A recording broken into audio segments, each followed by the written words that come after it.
Mga kairing, for today's video, so it's almost 2 AM in the morning at hindi pa tayo nakakatulog. Ang ingay ng kapitbahay nating mga bata naglalaro pa.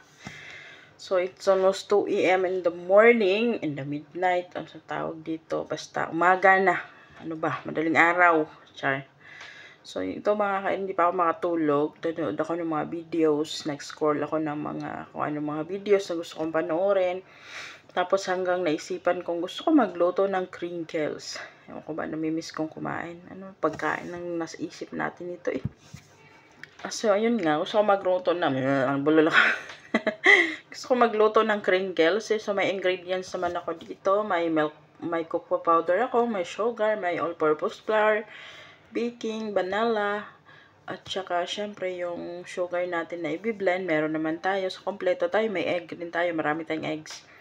So, ayan, kompleto yung ingredients natin. May oven din tayo. So, mapagluto tayo ng crinkles. Pero, hindi talaga yan ang dahilan kung bakit ako nagbibideo, mga kairing. The reason is, nakita ko kasi sa video, while nag-scroll ako about sa hinahangaan ko or sinusubaybayan kong couple sa Middle East, like sa UAE, na si Salama at saka si Khalid Amari. So, ayun nga, mga kairing. Nahangaan ko talaga yung mga videos nila. Gusto kong panoorin kasi sobrang genuine yung kanilang pag-iibigan. Alam ko na mahal nila ang isa't isa. 'Di ba? Parang ang masasabi mo talaga na perfect marriage, perfect couple, F talaga, perfect couple silang dalawa. Sobrang nakakaingit kung papanoorin mo yung kanilang mga videos kasi mapapasana all ka. Tapos, at the end of the day,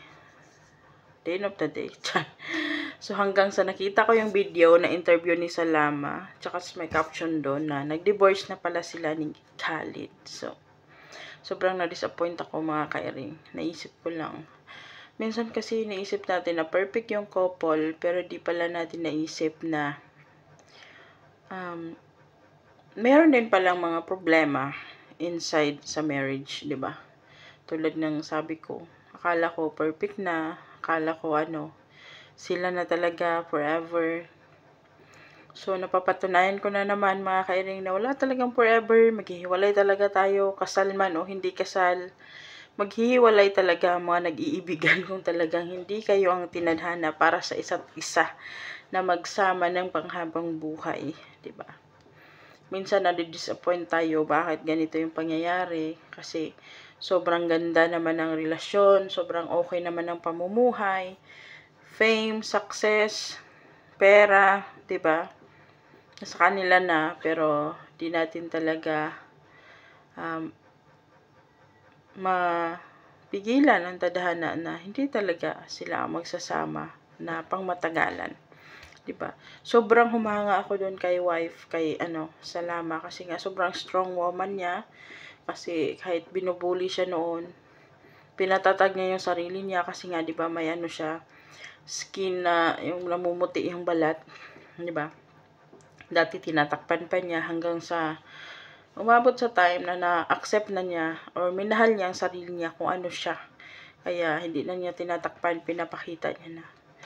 So, nakakasad, 'di ba? 'Yun, mga kairing, napapatunayan ko na naman, walang forever. Baga, sa atin as Christian, kasal man o hindi, maghiwalay talaga. Sila din, kahit iba yung paniniwala nila, naghihiwalay din talaga. Baga, walang perfect sa mundo. Yung iniisip natin na perfect na sila, yun pala hindi, di ba? May mga problema din sila na hindi nila ma-handle. May mga problema din sila na humantong sa paghihiwalay, di ba? Hopefully, maging maayos pa rin yung mga relasyon nilang dalawa, like yung friends pa rin sila, yung walang banggaan ng masasamang salita, di ba? Hopefully yung mga memories pa rin na magaganda yung iniisip nila, di ba? Kahit nahiwalay na sila, di ba? Kasi especially may mga anak sila. Although gusto ko silang dalawa mag-asawa kasi nga matulungin. Talagang pag nakikita mo yung video nila, na-inspired ka, napapangiti ka kasi ma-joke din, as in good vibes. Ang ganda ng mga videos nila, no? Tapos, ayun nga, nakita ko 4 days ago na divorce na sila. So, mga kairing, ayun na nga. Walang perfect marriage. Walang perfect couple. Di ba? Hindi kayo, hindi talaga kayo. Hindi nyo pwedeng ipilit na nasa inyo na lang ang lahat. Bakit kayo maghihiwalay? Kasi nga, pag hindi talaga kayo ang tinadhana, hahantong talaga at hahantong sa punto na maghihiwalay talaga kayo. Di ba? Nakakalungkot. Ako lang ba nalungkot? Kasi, palagi na siyang dumadaan sa newsfeed ko. Kasi nga, maraming fans si Salama at si Khalid na mga Filipino people. Kaya nga, laging dumadaan. Tapos, hindi na-expect ng mga fan na maghihiwalay sila. Kasi nga, parang perfect couple sila. Pero, yun nga, hindi na talaga natin mahulaan kung ano mangyayari bukas at susunod na bukas. Diba? Hindi natin alam kung ano naging problema.